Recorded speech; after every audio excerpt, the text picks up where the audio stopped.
Welcome home to USA Global TV and Radio, a place where dreams take flight, with authentic storytelling, diverse perspectives and meaningful conversations, where global stories unite and bridges are built beyond all borders.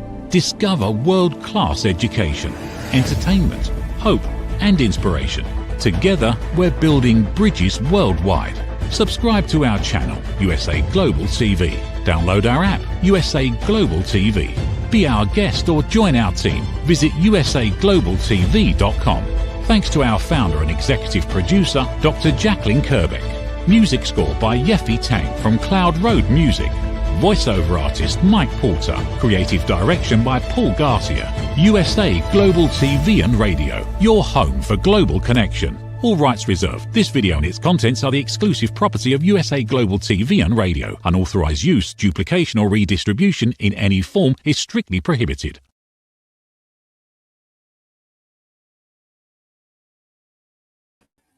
Hi, and welcome to the Persistence Payoff Show. We're here on USA Global TV and Radio. I'm your host, Kimberly SCHAFER. I'm the inventor of the Ring Thing, which is a waterproof patented ring holder. I'm a first-time entrepreneur and inventor and just really enjoying this next chapter in my life. This show is focused on the quality of persistence and the payoffs that it brings to us. And there are a lot of them in our personal lives and in our professional lives. I'm really interested in talking to people who are experts and have experience with persistence and learn from them about their hows and their whys and what lessons we can take from that.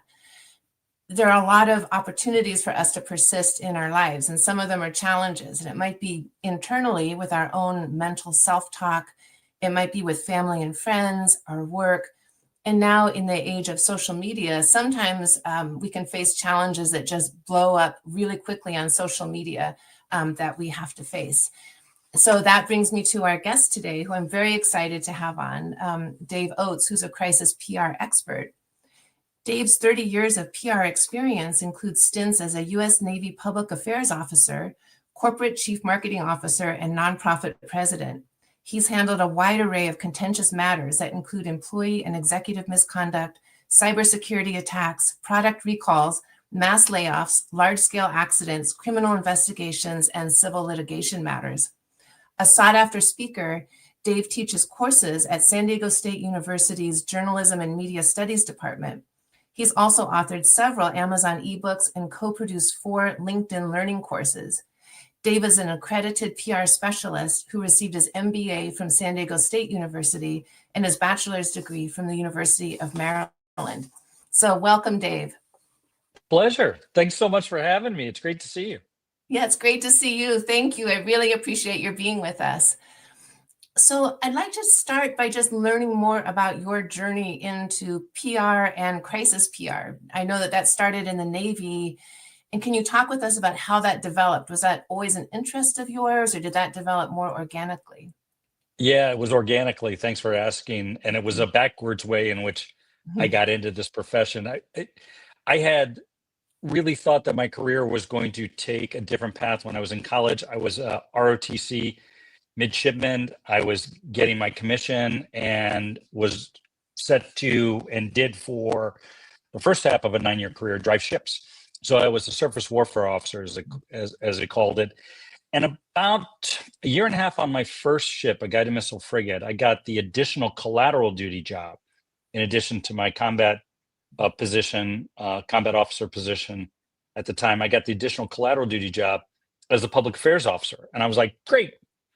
Not exactly sure what that entails, and found through various channels in the Navy what that meant. And that was communications, essentially, and in a sort of an executive level, if you want to put it more broadly, not only for the public when we would do port calls and tours and media as it was necessary, but also to helping the commanding officer communicate to our sailors and also the general sailors within, in our case, since we were based in San Diego, the San Diego community. And it was sort of my first foray, learning on the fly, asking a lot of questions, building a network of trained public affairs officers, that I started to get a feel for what the job really involved and how broad and in-depth and comprehensive it was.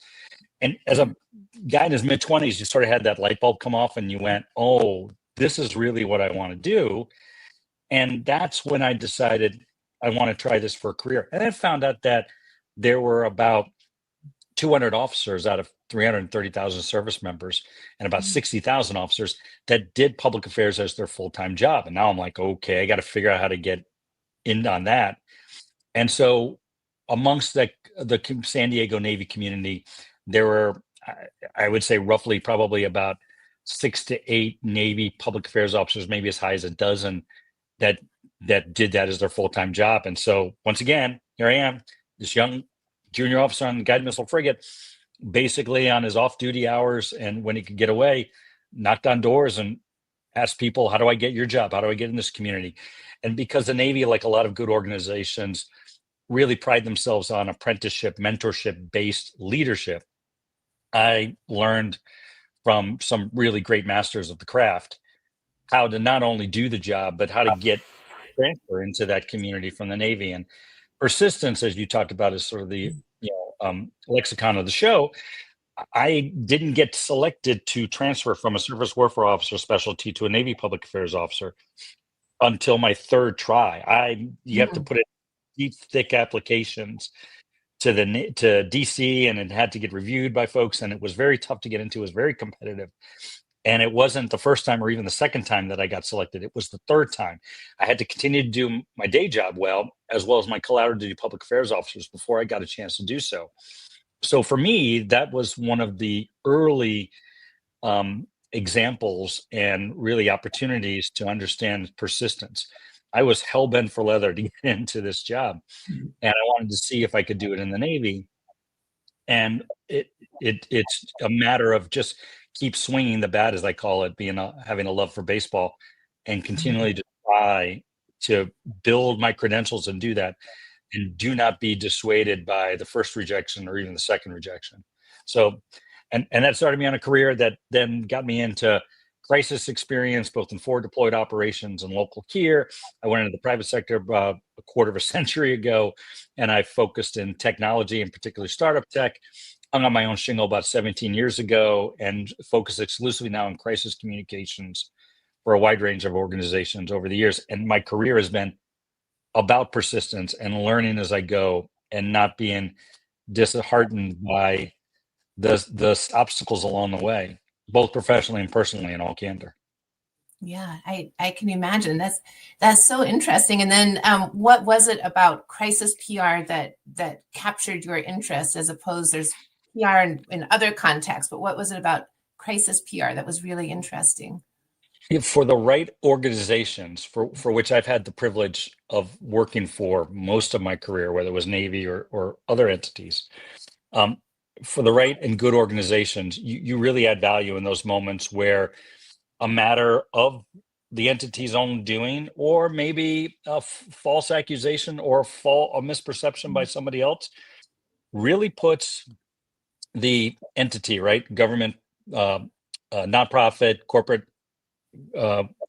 entity, corporate company, or its executives' reputation into question. And in those moments, if you do it right, you can help them communicate their way through bad situations, owning up to what they should own, taking action for which they should, expressing empathy, and being able to then rally other people to fix whatever the problem is, even if it's just simply a misperception, misunderstanding.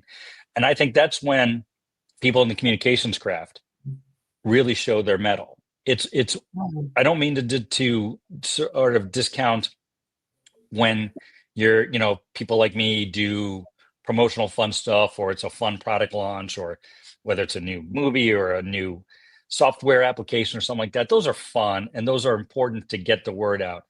But I think it's really valuable when you have somebody who can help you articulate in very authentic and transparent terms what you're going to do about when times are bad. And so that's why I gravitate toward this. It's when organizations need you more than any other time. And I love being able to be of service in that regard. Yeah, that's so interesting, because you must be walking into some very high stress situations with the companies, and you're also very wanted. it's stressful, but they want you to be there. And so that's they need you, and they want your advice. Yeah, especially when you have circumstances where the executives either have an equity stake in the company or they're the founders of the company, as I often do. And I've done founders of companies for big, $500 million organizations to small mom and pop operations. They see their business, their nonprofit, their government agency as an extension of their identity. And so when it's called into question, it's really, they will view it as a threat upon themselves, a threat upon who they are. And the natural inclination, as it is for anybody, is to get very defensive, right? Is to get really argumentative. And I say most of the time there's a far better way to go through and communicate what you need to convey, and how you need to correct either the narrative self or correct whatever the mistake was, right? We're all human. In my 55 years on this earth, I'm becoming more and more aware that we are a very flawed species, myself notwithstanding, not myself included in that, I should say. And we all have opportunities to correct errors. Unfortunately, the world in which we live in with these wonderful little devices don't give us as much space to do that. And so we have to create it ourselves. And so I find myself, coming in to what is often a very tense and uncertain situation for a lot of people. And again, that's why I love what I do. I can come in and sort of be a voice of reason at times because I don't have the baggage of having sort of lived through this up to that point. And I've been privileged enough to be in the wrong places in the right time enough that I can usually spot the opportunities to make things better. Yeah. Oh, that's a great point. And are there like maybe a handful, whether it's 3 or 4 pieces of advice that you start off talking to people about when you're walking in initially into a crisis situation? Like, okay, here's what we got to do. Here's what your mindset needs to be in order for us to address this.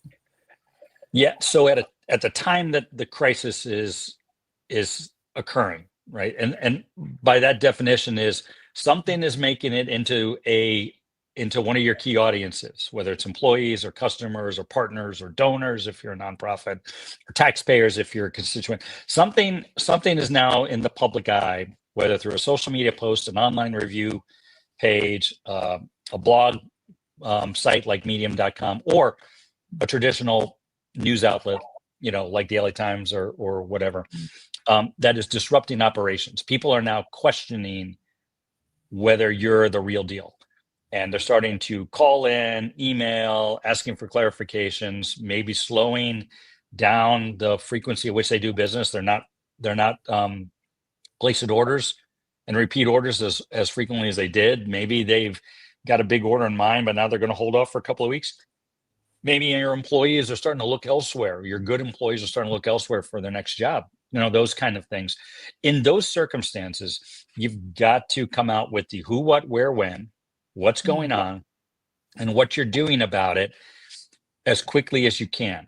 And it doesn't mean you necessarily have to have all the information, and you certainly don't want to speculate, but to the extent you know what's happening, you want to convey that as quickly as possible. People need to hear you. If you don't do that within a relatively short period of time, somebody else is going to set that narrative for you. And oftentimes it's going to be not correct, or it's certainly going to be misleading, or it's not complete. It's not in the proper context. And so you have to do that with pretty decent speed. The second thing that you companies and entities will want to do in a crisis is you want to start by communicating with your employees first. I really don't care what the crisis is. If your employees don't know what you're doing about it, you are doing yourself a disservice, because they're the ones who oftentimes are going to be your first line of communications with all of the other audiences, with your customers, with your business partners, with your donors. Because when they call in, those are the audiences to your organization. And an employee answers the phone, and that person on the other end says, "What's going on here?" And your employee has not been kept informed. They're going to respond by saying, "I don't know what's going on. No one's talking to me." And all that does is further confuse your authenticity to everybody else, including your employees. So I say, you got to start with your employees first. Don't wait for the rest of them, but don't forget that you can make a difference by getting your employees to understand what's going on and what you're doing about it, so they can convey that to everybody else. And it's much more powerful, your message, in that context, than when a company simply just puts out a press release or puts up a social media post and says nothing else. And that leads me to the third thing. You've got to be ready to continue the dialogue, to continue the communications. It's not a one and done at a crisis. We all know that continued conversations are necessary to correct the narrative or to fix whatever is wrong.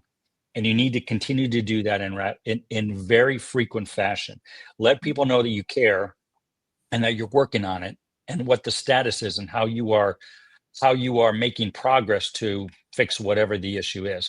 Those are the three things I tell organizations of all sizes, of all entities, of all industries, is you got to say something as soon as you can. You've got to start with your employees and keep updating as you know more information and as you're working on progressing, making progress in this issue, so people know that you care. Those are three paramount disciplines in any crisis situation.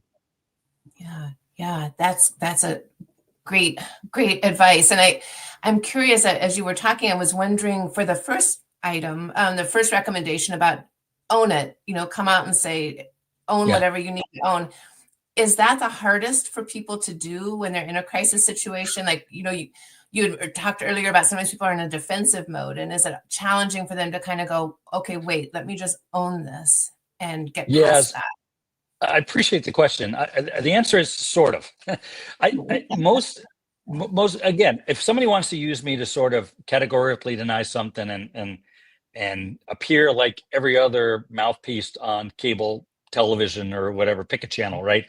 I'm not your guy, right? Don't use me as a human shield. I'm not a public defender. I'll toss that fish back in the pond without thinking twice about it. But most companies just want to try to do the right thing, and they will admit to me in my first conversation, like, what went wrong? And they said, hey, we didn't get this product out on time, or we goofed up on this area, or this happened. And they'll own that right away. Where it gets sticky is because of the world in which we live in, where we're all tied to our smartphones and the social media apps, is how quickly somebody takes exception to it and creates this really crazy, hyperbolic post that not only talks about whatever that small issue was, whatever the mistake was, but now takes it way out of context and starts talking about how screwed up the organization is, how greedy the executives are. And when you start getting into those type of personal attacks is when entities will really defend themselves, because now they feel like they're just being overrun and everybody goes into fight mode. If I can get them back to sort of addressing that little bit, and we communicate that and what they're doing about it, it usually does two things. First off, it diffuses at least the level of animosity that you see in social media and in news organizations, because all people really want to know is that they're hurt. And when you say, yep, I hear you, this is what happened and this is what we're doing about it, we apologize for that, everybody else sort of gives a little bit more space to all the other nonsense that people generally tune out right away, and gives people at least a second thought to give that organization, another chance. And chances are, if that organization is authentic, empathetic, and action-oriented in its response in a rapid fashion, you can really actually boost your reputation because everybody knows you care. It's when you sort of follow sort of I said hyperbolic before, and all the hyperbole that happens around it, and you get caught up in that and you get defensive, that you raise the level of animosity. Now you're screaming and shouting at them.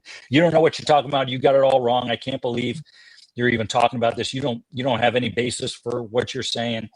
And while they may be understandably upset that somebody's making some really ridiculous accusations, if they don't get back to that modicum of truth and they go with all, and they argue with all this other nonsense, what happens is that now everybody starts to believe that maybe there is something there. Maybe you're protesting too much. And so when they find that little nugget of error, now it's really out of bounds and out of proportion. It's just going to cost you more to repair that in the long run. So So I really spent a lot of time trying to get everybody back to center. What's the root problem? How can we fix that? How can we communicate that and move forward? Yeah. Yeah, you must be really good at reading the room. Like when you walk into a situation and are meeting with the company, reading. Do you feel like over the decades that you've gotten that sense of like, okay, this is going to be, they're going to take my advice and implement it, or I'm going to have a little bit more of a challenge to get them to do that? Yeah, thank you for asking that. The answer is yes, and it's only because I've gotten kicked in the teeth so many times in the last 30 years that I've learned that. I'm not the sharpest tool in the shed by any means, so I've learned as to go on as to where people at. And it's also I've worked really hard, particularly over the last 2 years, in sort of being centered myself, working on myself, working on my mental health, and that's also helped me to be a better crisis communications person, because if I am grounded and if I am centered, then I can see where everybody else is at, and I can empathize more as somebody's upset. And I do, like I tell clients to do to the audiences, if somebody's upset at me because they're feeling overwhelmed and they just want this thing go away, I usually will start off with a response that says something like, I get why you want to feel that way. Your reputation is now being dragged into a ridiculous level that shouldn't be. And I understand why you're upset. Here's how we can diffuse that situation quickly, and it may not necessarily be the one that you think is the right course of action in sort of your reaction state, but hear me out. And then I walk them through the plan. And by the way, I try to do all that at least at a high level within about an hour, because as we all know, with various video reels and posts on Facebook, Instagram, TikTok, and LinkedIn, you may not have a lot of time to sort of think about this. You've got to go with a tried and true, authentic and empathetic and action-oriented message pretty quickly before everybody else just fills in that narrative void. Yes. Yeah. And I would imagine, I mean, that perhaps many, if not most of your clients, it's a confidential agreement about, not talking about them, but you did have the one client in Maui with a tourist boat after the Maui fires that they have talked publicly about your work with them. And I wonder if you could just talk a little bit about that situation and how they persevered through that, really a PR crisis that they were facing. I appreciate that. Yeah, that was a great example about having well-intended activities be taken way out of context. So you remember the big fires in Lanai that were just horrific, and so much devastation and so much history that was lost in that one there. There's a snorkeling excursion company, Maui Snorkeling, that gives pleasure snorkeling excursions to tourists. They take them out on a boat. They have these wonderful little activities. When the fires broke out, they had already had a tour group scheduled to go within like 3 or 4 days afterwards. And the owners were going to cancel it, but the tourists had asked, can we please go on this? We need a respite. We need something to take our minds off of what's going on. And the owners, after some deliberation, said, okay, we're going to do this, but we will donate all the proceeds from this event to the local rescue and restorations efforts. So they said they were basically going to cover all of the operational costs, all the team members' salaries, the gas for the boat, all of the other equipment and the things that were on there, and donate all of the sales from that one to the effort. So they went on the excursion. Well, as you can imagine, people on the beach seeing others having a great time while the fires were ravaging, took out their little portable communications devices, as we talk about in the broadcasting, and started recording that.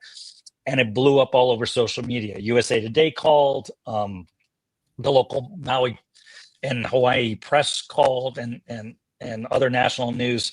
And it really just knocked the owners for a loop. And so we came in and were able to correct the narrative right away. And then some of the lessons learned were, in a case like that, there probably should have needed to be some advanced communication, some understanding of people saying, hey, we're going to do this event. Here's our intention. Here's what we're going to do about it. So at least that was out there in the social media realm and the blogs beforehand. Hey, lesson learned. Hindsight's always 2020. And so in this case, it all went well afterwards, but probably could have been avoided at least a little bit. But I was privileged to be of service to them. Yeah, absolutely. And, and good for them for persevering through that, and also trying to help the people who were devastated by the fires, because that was a horrible, horrific thing that happened there. So yeah, that is a great example. And a question I have as we've been talking is, so you come in usually during a crisis to help people. Yeah.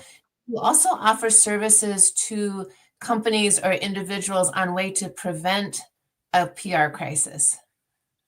I do, and like everybody else, right? I think when it comes to adverse matters, a lot of businesses, particularly small regional businesses, don't see themselves as potential targets for somebody to really discredit them and disrupt their operations, because they say, "Hey, we've got good clients, we've got good customers. Why do we have to worry about that so much?" Well, it's because, as I've been saying a couple times now, everybody's a broadcaster with their smartphone. Everybody has the power with a camera, a microphone, and a distribution service, which is their social media accounts, to really have a bigger voice than sometimes the local 6 o'clock news or the local newspapers. And so what I tell organizations is, you have to understand your hard-earned reputation can be soiled by somebody overnight because their nose got out of joint because of something you may have said or something a staff member may have said when they walked into your storefront or logged in on your web portal. And so you don't want to be the last person to know that somebody's talking about you. So I say the first thing is, keep an eye on the internet chatter, and there are free services to do so. Google has an alert system. Literally, it's alerts.google.com. If you have a Gmail account, you can put in there in quotations your organization's name, your executive's name, and you can set up that within a couple of hours of something being posted, you're going to get an alert from that. And there's also some freemium-based pricing for social media monitoring tools that you can use. And I think every organization, even if you don't generate any business through an online entity, you don't through an e-commerce engine or some sort of online scheduling tool, you will need to know if somebody's talking about you, because your brand and your reputation are oftentimes won or lost because of that. Even if if I had, word of mouth marketing and I said, "Hey, Kimberly, I have a friend. I told him about your product, your ring things, and I said they really need to talk to you." Even if you were just selling that in like farmers markets, not even online, chances are somebody's going to Google your name and the company to see what it's all about. And if you have chatter that has been unchecked online, that's going to appear on the front page of Google. So don't be the last person to know somebody's talking about you, and then respond to the negative chatter when you can. And again, the third thing is with empathy and action. And it's a very artful way to respond with authenticity without necessarily apologizing for things for which you don't. And with the idea that you're not necessarily trying to change the mindset of the person who made the comment, but you're trying to telegraph to everybody else who sees that post that you care and that you're taking action, and that they might not necessarily want to give this review or this comment or this post that kind of weight. And most people will give you the benefit of the doubt in those cases. It's when organizations don't know what's going on in those type of chatters and don't respond, or respond with anger, that they, inadvertently give credence and validation to that comment in that post. And all of a sudden that becomes the truth, whether it is or not. Interesting. Do you feel that every PR crisis can be addressed, that you can persevere through any PR crisis? Or are there certain situations, have you ever come into a situation and just said, yeah, I don't think we can address this? Oh, I appreciate that. I guess the general answer is yes, every PR crisis can be resolved and resolved in the organization's favor. But there's a couple of things that need to happen. First off, I mentioned before, you need to respond quickly. I've had circumstances where somebody has come to me about a matter that occurred 6 months ago, and because of their lack of response at the time, it's now cemented in chatter and in posts and in comments on that first page of Google in a search that I mentioned. And I tell them, it's going to take a lot to disrupt it. You can still do that, but you're looking at 18 months to 2 years and hundreds of thousands of dollars to develop other content to fix that. And that's probably the second thing, is I would say, is you also need to have your own internet presence. You have to protect and promote your brand online and offline, even if you don't necessarily generate, like I said, business by either channel. You need to recognize that your brand is part of the value of your organization. Even nonprofits, it has value in being able to generate donations and support and the like. And so you have to have an active internet presence, and you have to respond to those matters in a short order. The third thing, and I think this is probably not to be undersold, is you've got to be, by and large, a generally good entity, right? If you are practicing on a regular basis shortcuts or different, what I would just call not above board and non-transparent business practices, particularly as it relates to your employees and your customers and your business partners. In other words, if you're just a bad business and a bad leader, you can't really fix that with a PR campaign. That's an inherent flaw in the business, and those companies probably should be out of business. And I don't say that with any great fanfare. I just, there are bad individuals and there are bad companies out there that should be out of business, and no PR campaign's gonna be able to whitewash over that. Yeah, that makes sense. That's a great point. I'm curious to know, looking back over your 30 years of doing this work, is there any one thing or a couple of things that have really surprised you in a positive way about your work? Thank you for saying that. Yeah. And this is probably as much of a, not only just a professional observation as a personal observation. We can get caught up in so much negativity and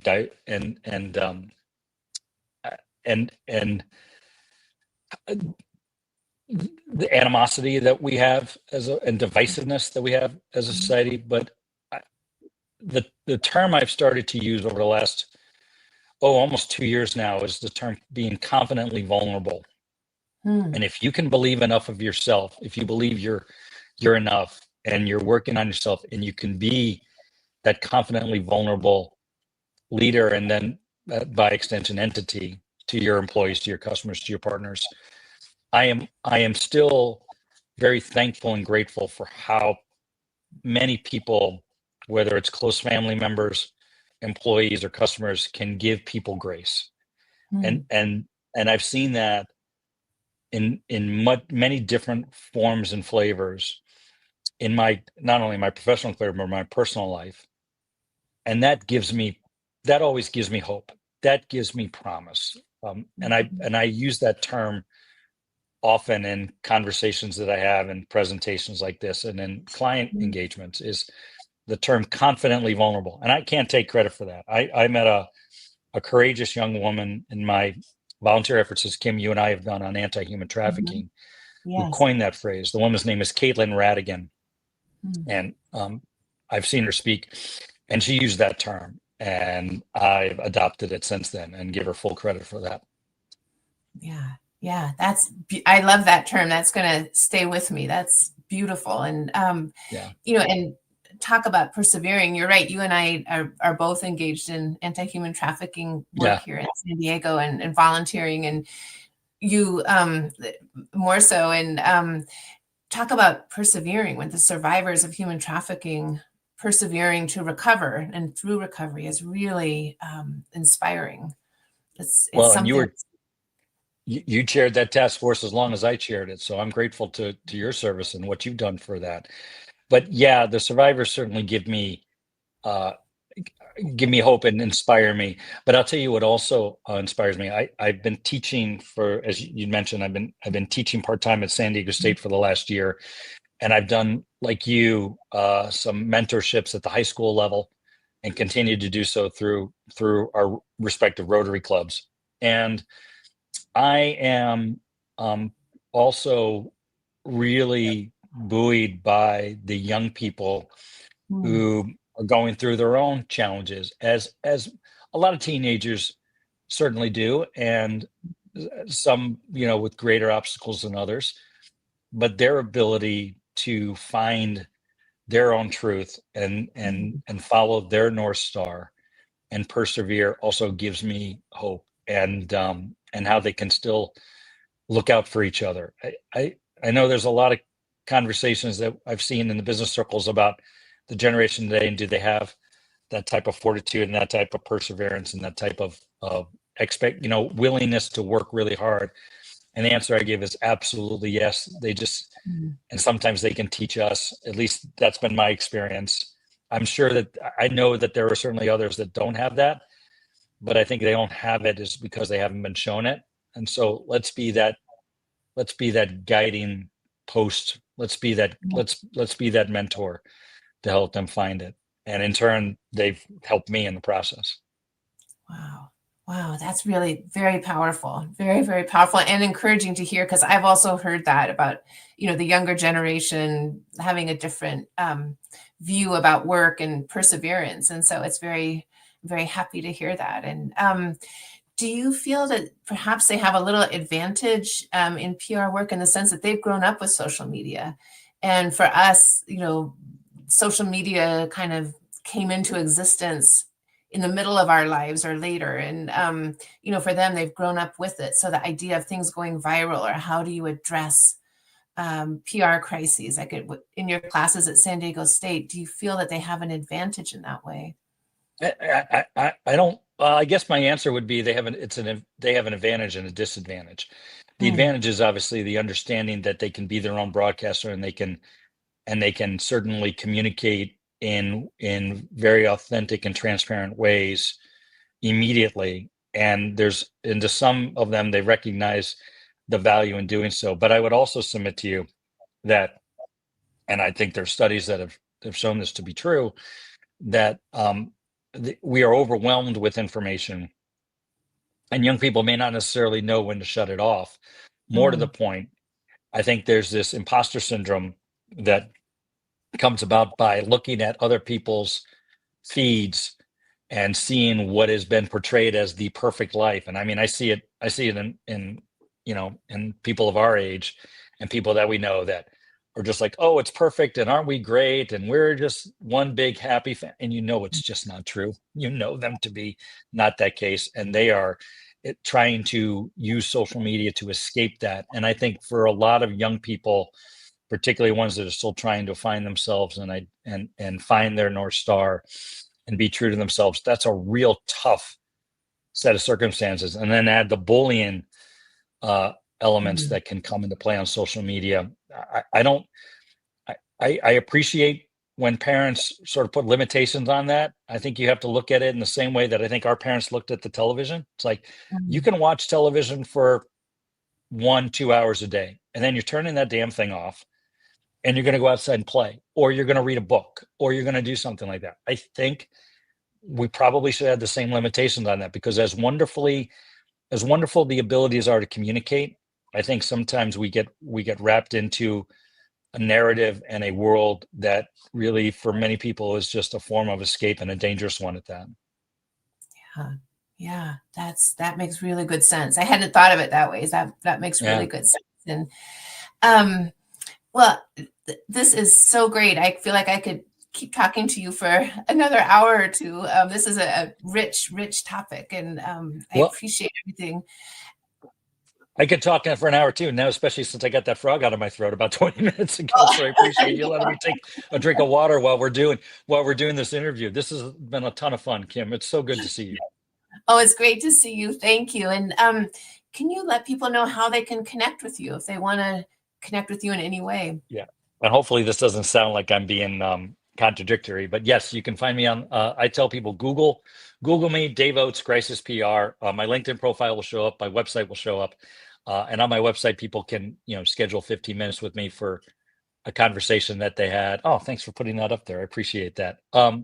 And as put in the chat, that's my email address. It comes literally to my inbox. I'd be happy to have a conversation, particularly if you are dealing with a matter or there's something percolating that you, as I say, if I hear the words, I hope this doesn't get out. Well, as we know, hope is not a strategy. Have a conversation with me. But if responding quickly, we can certainly get through.